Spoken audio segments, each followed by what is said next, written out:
Soy abogado y mi cliente asesinó a toda su familia. Estoy a punto de probar su inocencia. Desde que me convertí en abogado, he visto muchos casos inquietantes a lo largo de mi carrera, pero el de Jacob Cooper supera a todos. Cuando me asignaron su caso como defensor público, pensé que era una broma pesada de mi jefe. Toda la evidencia demostraba, sin lugar a dudas, que Jacob había cometido algo terrible contra su familia. Las grabaciones de seguridad de su red privada mostraban todo con un detalle perturbador. Cómo atacó primero a su esposa y luego terminó con la vida de sus dos hijas usando una almohada. Fue atroz, y yo tenía que defenderlo. Lo que no sabía en ese momento era que ese vídeo no mostraba toda la historia. Aunque no había audio en la grabación, ver cómo su familia luchaba por sobrevivir fue lo más difícil que he tenido que presenciar en toda mi carrera. Después de revisar las notas forenses y hablar con el fiscal, finalmente me sentí preparado para conocer a mi cliente, o al menos tan preparado como podía estar. El hombre en la sala de espera proyectaba una imagen muy distinta a la que había visto en la pantalla. Temblaba, con los ojos moviéndose nerviosamente por toda la habitación. Estaba asustado. No me imaginaba que pudiera sentir emociones después de lo que había visto en los vídeos. Señor Cooper, soy su abogado, Leo Ross, dije. Él actuaba de forma muy extraña. Estaba algo espasmódico y demasiado cauteloso cuando respondió. Gracias a Dios. Empezaba a pensar que esto también era una trampa. No llevas un micrófono oculto, ¿verdad? No puedo ver que no estás a salvo. Bien, tal vez aún haya tiempo. Tranquilo, vamos por partes. ¿De qué estás hablando exactamente? Estoy hablando de mi vida, señor Ross. El Estado quiere encerrarme para siempre, pero si eso sucede, oh Dios, ¿qué les pasará a ellos? No tiene sentido lo que dices. ¿Qué pasará con quién? Con mi familia, Dios mío. Tengo que encontrarlos y protegerlos. Lo miré durante un buen rato antes de finalmente responderle. Señor Cooper, su familia está muerta. No. Esa es una mentira. Exactamente lo que quieren que creas. Te lo digo, soy inocente, señor Ross. Había una mirada peligrosa y descentrada en sus ojos cada vez que decía esto. No estoy seguro de por qué. Llámalo instinto, o tal vez los años de experiencia que mencioné antes. Pero cuando dijo esas 4 palabras, quise creerle. Saqué una grabadora de audio y me senté frente a él. Le pedí que me explicara en detalle lo que sucedió esa noche. Pensé que su paranoia podría hacerlo revelar algo. Estaba equivocado. En lugar de eso, Jacob empezó a contarme cómo notó que algo andaba mal cuando regresó del trabajo. No sé cómo describirlo, pero algo no encajaba. Marta estaba en la cocina. Mis niñas estaban jugando videojuegos, y esta es la parte que nadie cree, lo sé, no eran mi familia. No dije ni una palabra, estaba demasiado enfocado en no interrumpir su relato. Actuaban como mi familia, pero yo sabía que no lo eran. Marta no se sorprendió de que llegara temprano a casa. Las niñas no querían ir al parque. Todas tenían expresiones vacías en sus rostros, ni siquiera puedo describirlo. Mantente en el tema, señor Cooper. ¿Qué sucedió después? Estaba cada vez más inquieto, temía que se cerrara. Fui a arropar a las niñas y les leí un cuento. Dijeron que me amaban al terminar, pero juro que me observaban cuando salí de la habitación. Luego fuiste a tu dormitorio. Fui a nuestra habitación y hablé con la mujer que estaba allí. Necesitaba saber dónde estaba mi verdadera familia. Ella me miró y se negó a decirme nada. Fue entonces cuando perdí el control. Ya viste lo que pasó. La empujé a la cama, exigiendo ver a mi verdadera esposa. No me crees, ¿verdad? Debo admitir que es una idea bastante fantástica, pero si quieres mi apoyo, si lo que dices es cierto, necesito alguna prueba. Mi cliente parecía desesperado por darme algún indicio que apoyara su versión. Entonces, una expresión de claridad cruzó su rostro. Sacó un anillo de su bolsillo y lo colocó en mi mano. El anillo de bodas de Marta. No le quedaba al impostor. Quiero decir, era demasiado pequeño. Proclamó esto mientras lo llevaban de regreso a su celda. Algo en su comportamiento me decía que, en su mente, creía haber hecho lo correcto. Si era así, entonces cambiaba todo en este caso. Así que llamé a un amigo mío que trabaja en la morgue del condado para tener la oportunidad de ver los cuerpos de cerca. Cuando llegué, los 3 estaban casi irreconocibles por la brutalidad de los ataques. Esto parecía cada vez más un acto premeditado y salvaje. El tipo era bastante meticuloso. Dañar los cráneos para arruinar la identificación dental fue un movimiento calculado. Y luego lo de los dedos de su esposa. Eso mostraba cuán retorcido podía llegar a ser. Sus dedos. Sí, el agresor cortó la piel cerca de las puntas para evitar que pudieran usarse las huellas dactilares. Si no fuera por el vídeo de seguridad, ni siquiera sabríamos a quién pertenecían esos cuerpos. Jugueteé con el anillo en mi dedo. ¿Puedo intentar algo? Claro, pero ten cuidado. Los servicios funerarios llegan por la mañana. Asentí y traté de deslizar el anillo en el dedo de la mujer. No le quedaba. Podría ser que, de alguna manera, Jacob estuviera diciendo la verdad. ¿Revisaste las huellas dactilares de las niñas? No veo el punto. Son demasiado jóvenes para figurar en la base de datos. Decidí revisar las huellas yo mismo, solo para encontrar cicatrices extrañas en los extremos de los dedos, como si nunca hubieran tenido huellas. ¿Alguien habría hecho esto para ocultar algo? Todo bien, Ross. Volví a guardar el anillo en mi bolsillo. De repente, la habitación se sintió más fría. Sí, Probablemente debería irme. Ya sabía que algo no estaba bien. Ahora realmente le creía. Algo de lo que decía era cierto, pero aún no había visto los archivos originales del caso, aparte del resumen que me dieron. Así que cuando volví a la oficina, fui directamente al archivo de evidencias para encontrar los expedientes. Encontré la sección con los archivos recientes. El suyo estaba cerca de la parte superior, pero después de 10 minutos de revisar, no encontré nada relevante. Empezaba a pensar que estaba perdiendo el tiempo. Estaba a punto de cerrar el cajón con frustración, cuando una caja marcada, para ser destruida, en la parte superior del gabinete, llamó mi atención. Extendí la mano y bajé con cuidado la caja polvorienta. El sello de para destruir me provocó un escalofrío, como si alguien hubiera querido borrar deliberadamente su contenido. Al abrirla, un olor rancio y metálico emergió, una mezcla entre papel envejecido y algo más difícil de describir. Dentro encontré documentos manchados, cintas de vídeo etiquetadas con fechas anteriores a la supuesta noche del crimen y varios sobres marrones sin identificar. Tomé uno al azar. Dentro había fotografías, no del crimen, sino de la familia Cooper semanas antes de los hechos.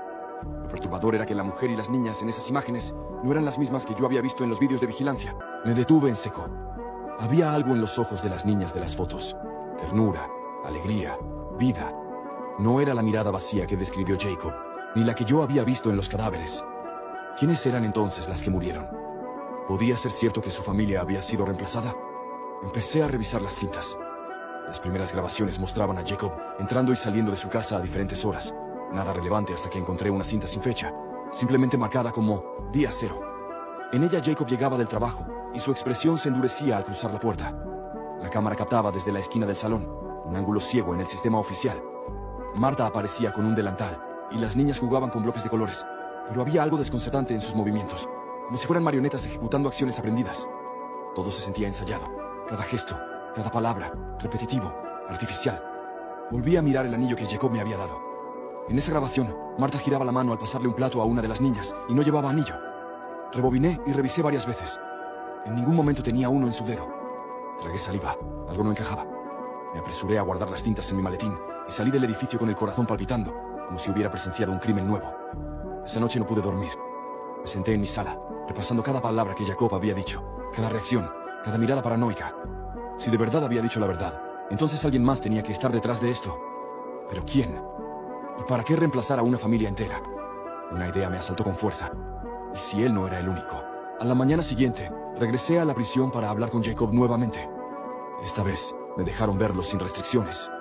Su expresión era más calmada, casi resignada, pero al verme, sus ojos se iluminaron con algo que parecía esperanza. Señor Ross, dijo, ya notó, lo vio, ¿verdad? No respondí de inmediato. Solo saqué una fotografía de las que encontré en la caja y la coloqué frente a él. Jacob la tomó con manos temblorosas. Al verla, rompió en llanto. Ellas, susurró entre sollozos. Ellas son mis verdaderas hijas. Lo dejé desahogarse. Luego con tono bajo le dije, Jacob, necesito saber todo. No omitas nada. ¿Quiénes crees que eran esas personas en tu casa? ¿Qué ocurrió realmente? Se limpió la cara con las mangas del uniforme naranja. Su voz, aunque entrecortada, fue firme.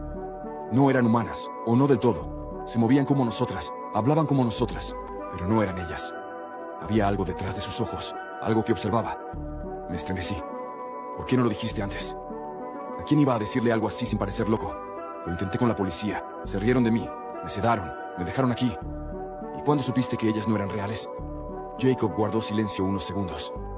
La primera noche que regresé del trabajo, noté que no sabían el nombre de nuestro gato. Siempre lo llamaban el animal, como si no recordaran su nombre real. Y luego, una noche, escuché a Marta hablar por teléfono, pero no en su voz. Era como si otra persona hablara a través de ella. No podía ignorar más lo que decía. El anillo que no le calzaba a la mujer muerta, las cicatrices en los dedos de las niñas, el comportamiento robótico en las tintas. Todo apuntaba a una posibilidad tan absurda como real. Lo miré directamente. Jacob, ¿crees que tu familia fue reemplazada por impostores? Su mirada se volvió de hielo. No lo creo, lo sé. Y alguien allá afuera está viendo cada movimiento que hacemos. Usted ya está en esto, señor Ross. Ahora usted también es parte. Sentí que el estómago se me hacía un nudo. No era solo un caso más, y definitivamente esto no era simplemente una defensa legal. Era el principio de algo mucho más oscuro. De camino a casa, sentí que cada sombra me seguía. Encendí la radio del auto para despejarme, pero la estática era lo único que salía. Ninguna estación respondía. El aire parecía más denso, como si algo invisible viajara conmigo. Al llegar, revisé el maletín, como si lo que llevaba pudiera haberse desvanecido. Las fotos seguían allí, las tintas también, pero había algo más, un sobre que no recordaba haber tomado de la caja. Estaba sellado con cera roja y en el reverso, solo una palabra. Lo abrí con una navaja. Dentro había un recorte de periódico de hace 2 décadas. Familia entera desaparece sin dejar rastro. Sospechan tráfico ilegal de identidades.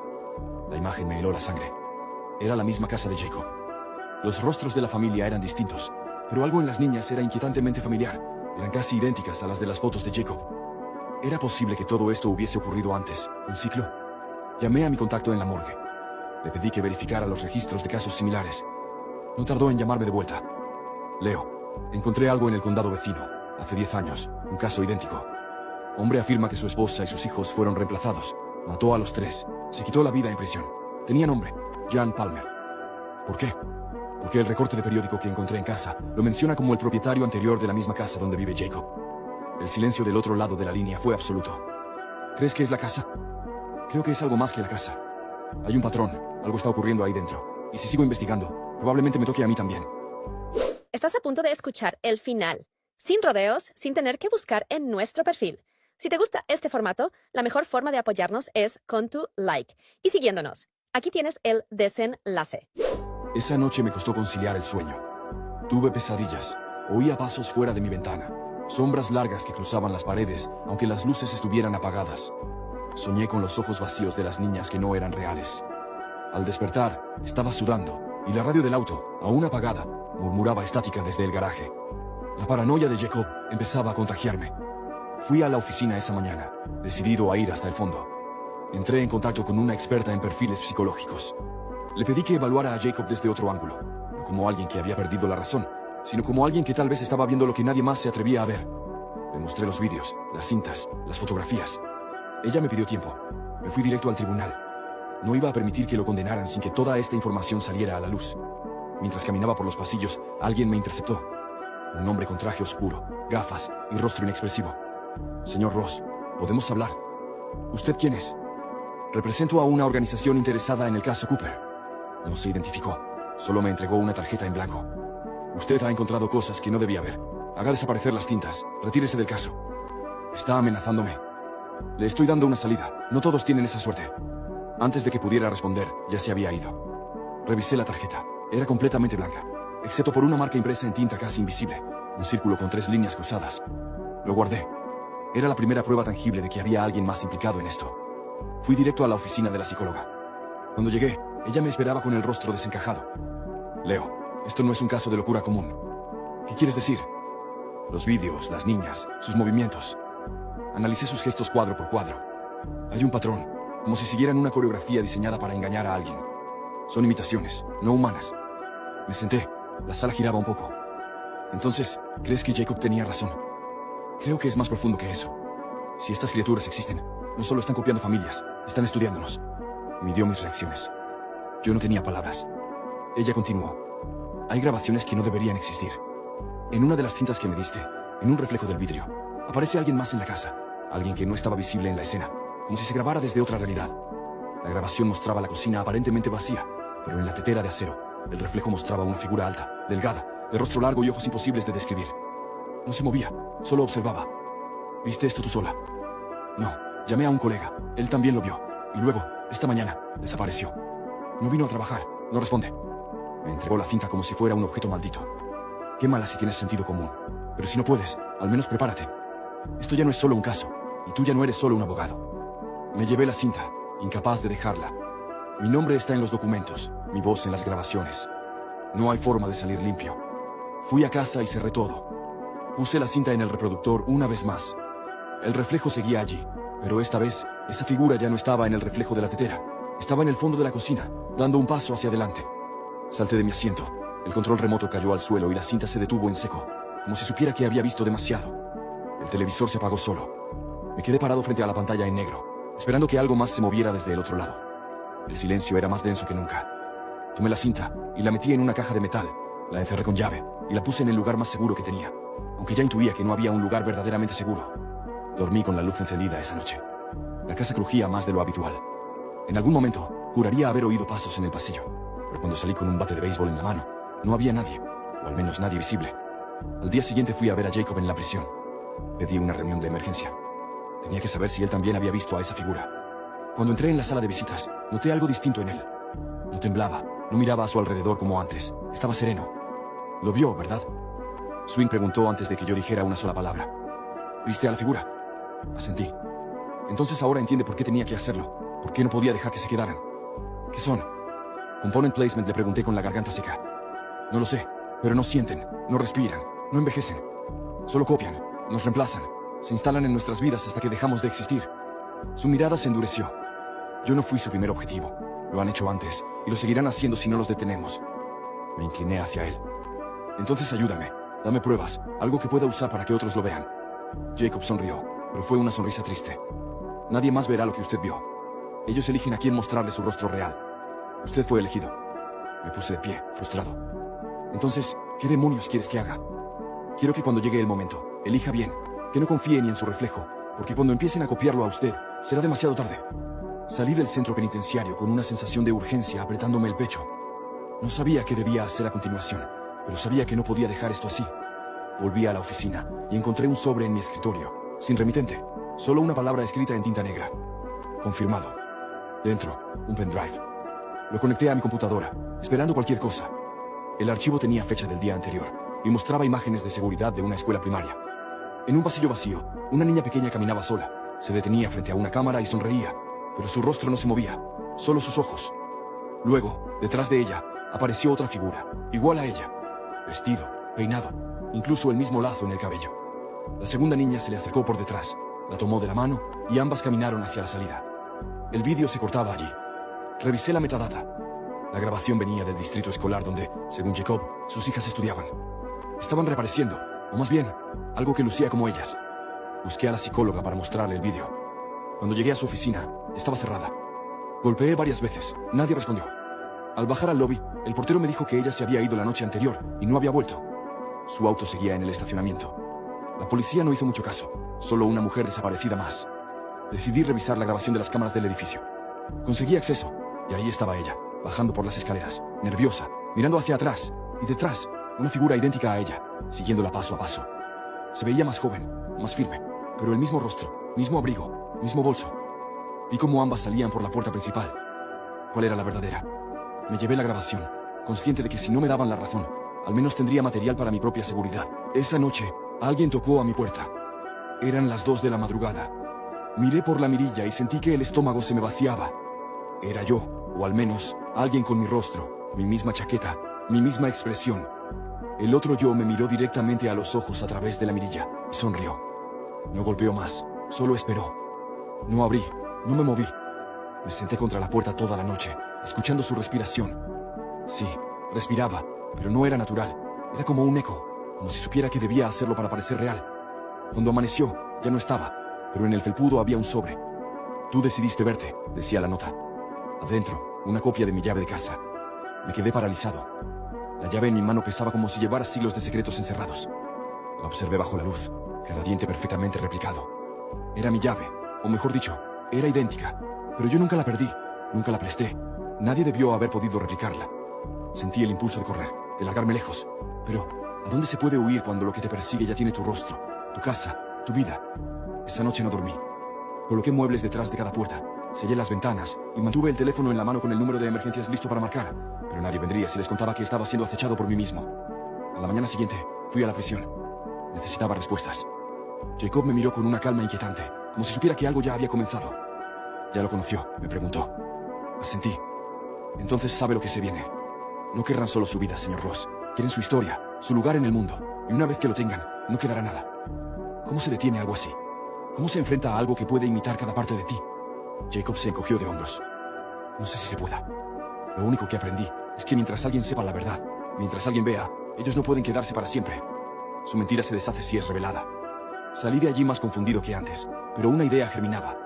Si la luz los exponía, si los ojos humanos eran su límite, entonces debía obligarlos a mostrarse. Volví a mi casa, pero antes pasé por la ferretería. Compré cámaras, reflectores, sensores de movimiento. Convertí mi casa en una trampa de luz. Esa noche esperé. No tardaron en volver. Lo escuché, el suave giro de la cerradura. Alguien con mi misma voz murmuró algo al entrar. Vi su silueta avanzar por el pasillo, confundido por los cambios, y en cuanto pisó el sensor, los reflectores explotaron en luz. Lo vi completamente. No era exactamente yo. Había una rigidez antinatural en su forma de caminar, un leve parpadeo de los ojos que parecía mecánico. Y entonces, Algo más aterrador. Su rostro se deformó brevemente, como si la imagen que proyectaba hubiese fallado, como una máscara digital rota. Le hablé. ¿Qué eres? ¿Qué quieres de mí? Sonrió, la misma sonrisa que había ensayado 1000 veces frente al espejo. Ser tú, pero mejor, más eficiente, más obediente, más deseado. No lo permitiré. Ya lo hiciste. Cerraste los ojos, dudaste. Ahora existo. Saltó hacia mí con una velocidad inhumana. Rodé hacia un lado, tomé la lámpara de escritorio y la rompí sobre su cabeza. No sangró, solo emitió un sonido agudo, como un grito dentro de mi cráneo. Salí corriendo por la puerta trasera y me escondí en la oscuridad de la calle. Cuando volví al amanecer, no quedaba nada. Ni cámaras, ni sensores, ni rastros. Solo una nota en la almohada de mi cama. Gracias por dejarme entrar. Sabía que no podía volver ni a mi casa ni a mi vida. Me estaban reemplazando, poco a poco. Lo que Jacob temía ya estaba pasando. Fui al juzgado al día siguiente y pedí la recusación del caso. Dije que estaba mentalmente incapacitado. Me tomaron la palabra. Antes de salir, dejé el anillo en el escritorio del juez con una nota. No todo lo que ves es real. Nadie me ha contactado desde entonces. Jacob fue transferido a un hospital psiquiátrico, donde dice que duerme con los ojos abiertos. Yo viajo de ciudad en ciudad, cambiando de nombre, de aspecto, de rutina. Nunca me quedo más de una semana. Nunca entro a una casa sin comprobar cada espejo, cada sombra, porque aún siento que me buscan, que me siguen, que hay otro yo allá afuera, perfeccionándose, esperando el momento para tomar mi lugar. Y lo peor de todo es que si alguna vez lo logra, nadie lo sabrá, porque él se verá exactamente como yo. Pero no soy yo.